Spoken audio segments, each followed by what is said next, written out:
Welcome to the Bows. At UFC Austin in the main event, Arman Tsarukyan stalked Beneil Dariush in just over a minute into the fight. From the clinch, he threw a right knee, let go of Beneil's head, and from the same side, threw that right hand, and then Beneil went down. A few follow-up shots on the ground, and then Beneil was out. The fight was over. On the surface level, this was all very impressive, but I think we all knew deep down, before this fight even happened, that Arman was a top contender.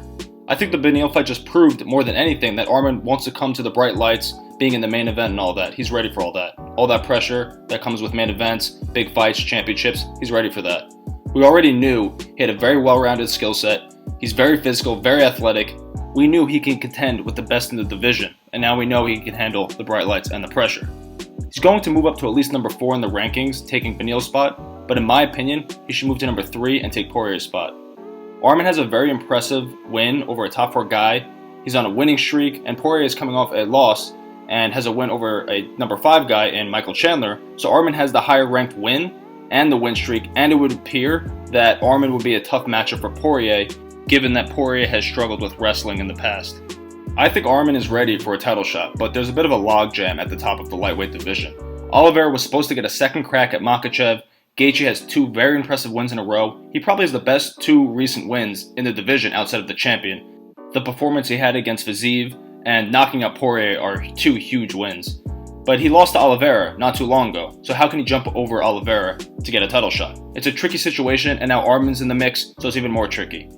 Oliveira wins the head-to-head matchup with Gaethje, so I think you do Makhachev vs. Oliveira 2 early next year, then Gaethje will probably wait, so I think Arman should fight Poirier. The problem is, Poirier probably won't take that fight. It's a tough fight. It's not a huge money fight for Poirier compared to other fights he's looking for, and there's of course a lot of risk. But that would be the next logical fight outside of a title fight that he could take. The other choice would be to run it back with Gamrot. Most people thought Arman won that first fight, so that fight makes sense too. But like I said earlier, Arman, in my mind at least, has earned a title shot. But with the current logjam, unless they want to book Arman for the next title shot over the other 2 guys, Arman shouldn't stay out that long. Best case scenario, if they decide to book the Makhachev-Oliveira 2 fight, that fight hopefully would take place before April. If Makhachev wins again, he'll fight Gaethje before the end of 2024, and then Arman fights for the belt early 2025, best case scenario. That's too long of a layoff. He'll definitely want to take another fight if he's number 3 in the line waiting for a title shot, which he probably will be. If Charles is number 1, and he has a recent win over number 2 Gaethje, and Arman is number 3, but hasn't fought Charles or Gaethje, then this is the order of Charles first, then Gaethje, then Arman. That order probably makes sense then.